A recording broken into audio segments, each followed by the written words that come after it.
You mentioned a little bit about endorsements. I know that AOC has said that she's obviously, she seems to like Bernie quite a bit, and she's impressed with Elizabeth Warren, who in the most recent polls has been going up in Iowa. Has she said anything else about like any other candidates that might be standing out to her? Has she given you any indication that she's a part of the Yang gang or anything like that? No, but she did say in the interview that Medicare for all, Green New Deal, college for all, that's pretty much her litmus test. Now, we have one of those two candidates who's equivocating on Medicare for all, and that's Elizabeth Warren. To me, I think it's incredibly clear who the two most progressive candidates are. I know people like to throw Tulsi Gabbard out there, but when you look at her record, it's a lot more of a mixed bag than I think the online Tulsi gang, that's what you said, Yang gang, it came to me, would like to admit. But really only one, Elizabeth Warren's biggest issue right now in her campaign, I know she's had a history of voting for the military budgets, et cetera, but she's largely course corrected in many of those areas recently, is Medicare for all. She's actively distancing herself from that, which leads me to believe that there's really one candidate that Ocasio-Cortez could endorse, and that's Bernie Sanders. And if I could add on just a little bit to that. So I know that you had tweeted earlier today, there was a photo going around of Elizabeth Warren that she has a sign for that, all these signs of different issue areas. Yeah. And you tweeted that there wasn't one for Medicare for all. And I thought, well, is that really fair? Like, she doesn't have it on a sign, but I'm sure, like, for instance, if I go to her campaign website, it's gotta be one of the top things. And so I went to elizabethwarren.com and it was not one of the things listed on her website. And so I thought, points for Vigeland there.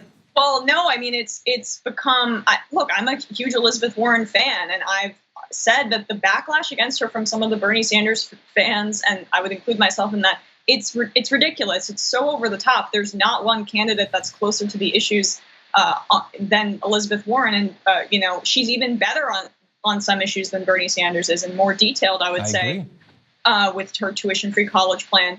She's clearly worse on foreign policy and clearly worse on Medicare for all. There's no way around it. But I think like what bothers people most about her is that she's very politicky in the things that she chooses not to focus on. So she's clearly distancing herself from Medicare for all. And it's kind of reminiscent of what she did in 2016, where she's made an obvious calculation and she doesn't really have an answer for it.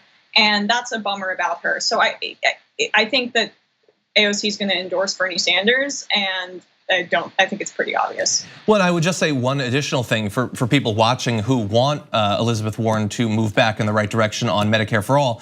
I doubt that Elizabeth Warren sees the path to the nomination as trying to get like Klobuchar fans. She seems to be taking some support for Bernie Sanders, and if she wants to keep that support, if she wants to get more of it, Medicare for all is not an optional issue. So I would say that a lot of targeted pressure on Elizabeth Warren needs to be centered around her not focusing on healthcare policy. As you pointed out on Twitter, it's obviously at the top of people's priority list pretty much every election. So I think that in the next few months, when they're still really paying attention to what's polling well, we need to make sure that she understands that there's no path for her that does not involve Medicare for all.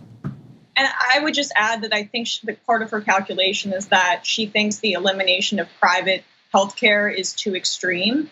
And I think that people do think that that's too extreme in some instances. So that's really the calculation that she's making. But then she has to be clear on what her vision would be. If it's not Bernie Sanders's Medicare for all vision, how are you going to provide healthcare for everyone while still maintaining some sort of semblance of a private healthcare industry? Yeah. And I don't know if it's possible. Well, as always, Emma, always good to have you on. Congratulations on not only sitting down with AOC, but also breaking some news with AOC. Thanks so much, John. Thank you for watching this clip from The Damage Report. For more content from the show and access to TYT Network members-only exclusives, go to tyt.com/Brooke. Wait, no, it's tyt.com/John. Go to tyt.com/John to sign up.